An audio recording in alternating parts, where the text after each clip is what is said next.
नमस्कार मित्रों, काफी दिनों के गैप के बाद दोबारा आप लोगों के बीच में कुछ मेरा हेल्थ इशू था, कुछ टेक्निकल इशू थे। अब सब कुछ हो चुका, सरकार बन चुकी क्योंकि कल नरेंद्र भाई मोदी जी शपथ ग्रहण कर लेंगे तो सब चीज स्टेबल। एनडीए सरकार, आपने अगर 4 तारीख की शाम को नरेंद्र भाई की स्पीच सुनी और कल जो एनडीए की मीटिंग थी उसमें नरेंद्र भाई की स्पीच सुनी तो बहुत क्लियर मैसेज है। उनकी बॉडी लैंग्वेज में कोई चीज चेंज नहीं है। वो अपने किसी भी बड़े मुद्दे से अलग होने की नहीं सोच रहे। जो उनका विकास का विजन है वो उसके ऊपर कंटिन्यूअस रहने की बॉडी लैंग्वेज बता रही है। अब क्या चीज मेन रह गई है, कौन से सेक्टर्स हमको आउट परफॉर्म करेंगे, क्या गवर्नमेंट का शुरू के 100 डेज का विजन होगा, क्या बजट के अंदर एक्सपेक्टेशन रहेगी, इन सब चीजों को अपन आज विस्तार से बात करते हैं। देखिए, ये बिल्कुल क्लियर है, मोदी जी का जो डेवलपमेंट एजेंडा है वो एज इट इज रहेगा। बात यह है कि अभी हम लोग सोशल मीडिया में मीम चल रही है कि 2 बैसाखी हो गई है, चंद्रबाबू नायडू और अपने नीतीश बाबू। देखो, चंद्रबाबू नायडू वैसे भी डेवलपमेंट के लिए जाने जाते हैं। अमित भाई, मोटा भाई हमारा जो है, अमित भाई की बात मानी जाती है। आज की तारीख में 243 सीटों की कमजोरी है। कल शपथ ग्रहण होने के बाद में आपको पता है कि 6 महीने तक अविश्वास प्रस्ताव आ नहीं सकता। तो मेरा यह मानना है कि ये एनडीए सरकार, मिली जुली सरकार बहुत अच्छे तरीके से काम करेगी और साल 6 महीने में हमारे बीजेपी के चाणक्य अपना अकेले का बहुमत भी बना लेंगे। काफी ज्यादा इंडिपेंडेंट एमपी जीत के आए हैं। आईएनडीआई के अंदर ही टूट हो जाएगी, जिसका लेटेस्ट एग्जाम्पल दिल्ली का मिल गया है, जहां पर आपने कह दिया है कि वो कांग्रेस के साथ समझौता जो था वो सिर्फ लोकसभा चुनाव का था। तो अभी कई सारी चीजें आएंगी। अभी हम यहाँ पर पॉलिटिकल बात नहीं कर रहे, हमको यहाँ पर अपने बिजनेस की बात करनी है। क्योंकि पॉलिटिकल बात से बिजनेस की बात कनेक्ट होती है, इसलिए मैंने आपसे पॉलिटिकल बात की शुरुआत करी।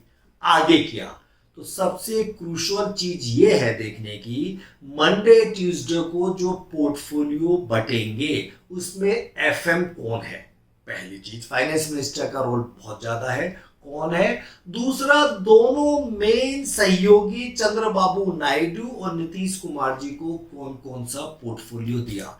मेरा मानना है defence, home ministry, finance ministry जो मेजर है अपनी, जिसको अपन बोलते हैं ना, ये मिनिस्ट्री के ऊपर बीजेपी कोई कंप्रोमाइज नहीं करेगा, ये बीजेपी अपने पास ही रखेगा। एक्सटर्नल अफेयर्स मिनिस्टर जैसे जयशंकर जी बहुत अच्छा काम कर रहे थे। तो अब जो नया ट्रिगर आएगा वो फाइनेंस मिनिस्टर के नाम से आएगा। अगर दोबारा से पुरानी वित्त मंत्री निर्मला सीतारमण जी का नाम आता है, जिसकी मेरे को व्यक्तिगत रूप से संभावना कम लग रही है, तो मार्केट इसको काफी निगेटिव लेगा। किसी तरीके से अगर पीयूष गोयल जी या हमारे नितिन गडकरी जी का नाम आता है तो मार्केट काफी पॉजिटिव लेगा। तो लेट्स सी कौन एफएम बनता है। दूसरी चीज, उसके बाद हमको ये देखना है कि अगले 100 डेज का गवर्नमेंट का मैनिफेस्टो, बजट का जो पहले की बातें क्या आती हैं और बजट में क्या आता है।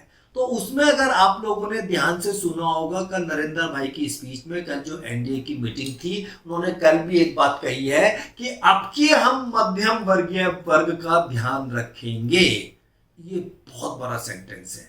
अभी तक हम लोग मध्यम वर्ग के लोग बहुत ज्यादा टैक्स दे रहे हैं। कई प्रोफेशन, जैसे हम लोगों का प्रोफेशनल फीस इनकम होती है 18% जीएसटी देने के बाद में, हाईएस्ट स्लैब के अंदर भी हम लोग चूंकि सबसे हाईएस्ट इनकम पा जाते हैं तो हम लोग बहुत ज्यादा टैक्स दे रहे हैं। मेरा ये मानना है, मेरा व्यक्तिगत, सरकार इस बार टैक्स में ज्यादा रिलीफ देगी। कोई बड़ी बात नहीं है कि इनकम टैक्स की एटीसी की रिबेट की लिमिट जो हमेशा बातें होती है इंक्रीज नहीं होती, इस बार इंक्रीज हो जाए। शेयर मार्केट के अंदर एसटीटी भी हम दे रहे हैं, शॉर्ट टर्म कैपिटल गेन भी दे रहे हैं। कुछ फर्क आ सकता है। एसटीटी कम हो सकती है या शॉर्ट टर्म कैपिटल गेन के ऊपर कोई फर्क पड़ सकता है। तो ये सब चीज़ें मेरे को लगता है अच्छी रहनी चाहिए। तो उन सब चीज़ों के बजट के प्री बजट और बजट जो 30 दिन में आ जाएगा उसके ऊपर, और अगले 100 डेज के ऊपर सेक्टर कौन सा चलेगा पूरा डिपेंड करता है। मेरा बहुत क्लियर व्यू है कि पीएसयू रेलवे सेक्टर जो ओवर हीटेड हो गए, कई रेलवे डिफेंस के शेयर्स रेलवे के और डिफेंस के पिछले एक साल में 3 to 10 टाइम हो गए। यहाँ पर रोक लगेगी, ये रुकेंगे, इनकी तेजी रुकेगी। पीएसयू सेक्टर्स के अंदर बैंक चल सकते हैं। पीएसयू सेक्टर्स के अंदर काफ़ी वो कंपनियां जो गैस से कनेक्टेड हैं जिनकी तेजी नहीं आई थी वो चल सकते हैं। रेलवे और डिफेंस में अगर प्राइस वाइज करेक्शन भी नहीं आता तो टाइम वाइज करेक्शन पक्का आना चाहिए। ये मेरा पर्सनल व्यू है, ये मेरा पर्सनल। इसी तरीके से मेरा ये व्यू है कि निफ्टी दोबारा ऑलमोस्ट ऑल टाइम हाई के पास आ गई है। 4 तारीख का सारा डाउनसाइड कवर कर लिया है, 3 तारीख के हाई के पास आ गई है। अब यहाँ पर मार्केट के अंदर इन्वेस्टरों को मेरी राय है कि फोमो में नहीं आए, माल खरीदने के लिए पागल नहीं बने। गवर्नमेंट का 100 डेज की डेडलाइन बजट को देखें। मेरा यह मानना है कि टाइम वाइज करेक्शन और प्राइस वाइज करेक्शन दोनों आने चाहिए अगले 2 से 4 महीने में। अक्टूबर तक हमको अच्छा पोर्टफोलियो बनाने का मौका मिलेगा। जो 4 तारीख के लोएस्ट भाव निफ्टी बनी थी, बैंक निफ्टी बनी थी, वो हम एक बार दोबारा से ड्यू टू एनी रीजन, बाजार में तेजी या मंदी रीजन को अपने आप ले लेती है, आना चाहिए। ये मेरा व्यक्तिगत मानना है। तो आप लोग कोई भी फोमो में नहीं रहें। और बहुत स्पष्ट मैं कुछ बातें कहना चाहता हूं जो 4 तारीख के करेक्शन से आप लोगों को अनुभव हो गई होगी। ओवर ट्रेडिंग नहीं करें, उधार के पैसों से इन्वेस्ट नहीं करें। Never do over trading, never do leverage. use your money only and please invest only for 2, 3, 4, 5 years. Indian growth story is intact. There is no problem with Indian growth story. मैं आज भी अपने 2035 2035 still I am bullish कि Nifty can be in 6 digit, Nifty 1 lakh की figure छू सकती है। मेरा आज भी उस चीज को मानना है। Ups and downs are the part of the market rally. Overall share market, or you can say mutual fund investors will get fantastic returns for next 5 to 10 years and you will make money in a very very big way. अगले 5-10 साल आप लोग उतना पैसा कमा सकते हैं जितना 20, 30, 40 साल में नहीं कमाया। इन सब चीजों को आप ध्यान रखें।